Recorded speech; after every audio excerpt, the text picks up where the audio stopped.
আসসালামু আলাইকুম ওয়া রাহমাতুল্লাহি ওয়া বারাকাতুহু। সম্মানিত দর্শক ও শ্রোতা, কাছে কিংবা দূরে, দেশে কিংবা প্রবাসে যে যেখান থেকে দেখছেন, সকলকে জানাই অগ্রিম পবিত্র ঈদ উল আযহার শুভেচ্ছা। জরুরি একটি মাসালা আমাদের সকলেরই জানা থাকা দরকার। সেটি হলো, একজন প্রাপ্তবয়স্ক সুস্থ মস্তিষ্ক সম্পন্ন বিবেকবান ব্যক্তির কাছে সর্বনিম্ন কত টাকা থাকলে তার উপরে কোরবানি ওয়াজিব হবে। এই মাসালা জানতে হলে প্রথমেই আমাদেরকে জানতে হবে নিসাবের পরিমাণ কত।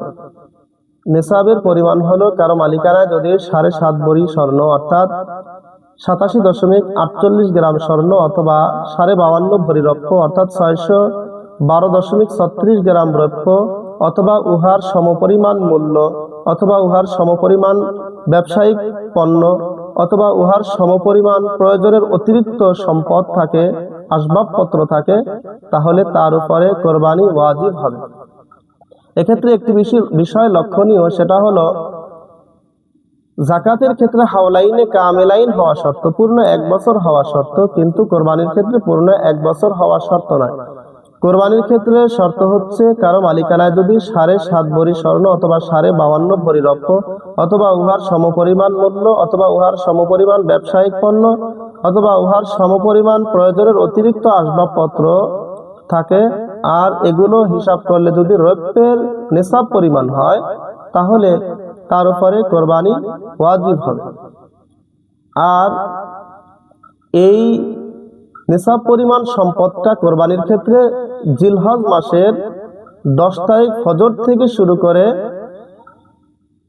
12 তারিখ সূর্যাস্ত পর্যন্ত সময়ের মধ্যে কারো মালিকানায় যদি থাকে, তাহলে তার উপরে কোরবানি ওয়াজিব হবে। এখন আসি আমরা প্রয়োজনের অতিরিক্ত সম্পদ বলতে আমরা কি বুঝি। প্রয়োজনের অতিরিক্ত সম্পদ বলতে আমরা বুঝি, দু একটি উদাহরণের মাধ্যমে আমরা বোঝার চেষ্টা করব। কারো মালিকানায় যদি 3 খণ্ড জমি থাকে, এই 3 খণ্ড জমির মধ্য থেকে 2 খণ্ড জমিতে যে ফসল উৎপাদন হয়, এই উৎপাদিত ফসল তার 1 বছরের চাহিদা পূরণ হয়ে যায়। 1 বছরের চাহিদা পূরণ হয়ে যাওয়ার পরে 1 খণ্ড জমি তার অতিরিক্ত থাকে।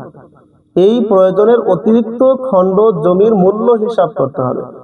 মূল্য হিসাব করলে যদি রৌপ্যের সমপরিমাণ হয়, রৌপ্যের নিসাবের সমপরিমাণ হয়, তাহলে তার উপরে কোরবানি ওয়াজিব হবে।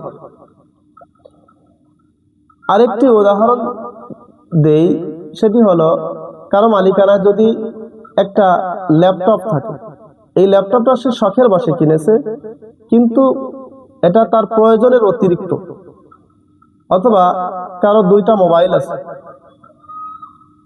সেটা একটা প্রয়োজনে আর একটা প্রয়োজনের অতিরিক্ত।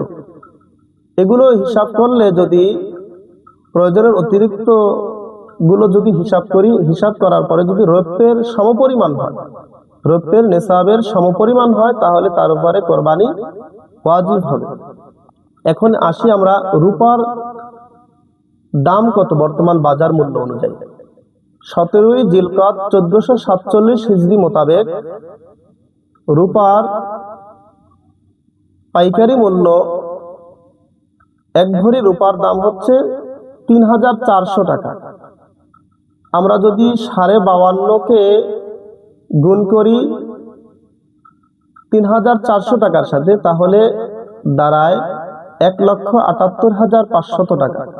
কারো মালিকানায় যদি 1,78,500 টাকা থাকে, আর এই সময়টা হচ্ছে জিলহজ মাসের 10 তারিখ ফজর থেকে শুরু করে 12 তারিখ সূর্যাস্ত সময়ের মধ্যে কারো মালিকানায় যদি 1,78,500 টাকা থাকে, তাহলে তার উপরে কোরবানি ওয়াজিব হবে। আল্লাহ রাব্বুল আলামিন আমাদেরকে সঠিকভাবে বোঝার তৌফিক দান করুক, এবং আমাদের যার উপরে কোরবানি ওয়াজিব হয়েছে, যে নিসাব পরিমাণ সম্পদের মালিক, তাকে আল্লাহ রাব্বুল আলামিন কোরবানি করার তৌফিক দান করুন। আমিন। ওয়া আখিরু দাওয়ানা আনিল হামদুলিল্লাহি রাব্বিল আলামিন। আসসালামু আলাইকুম ওয়া রাহমাতুল্লাহি ওয়া বারাকাতুহু।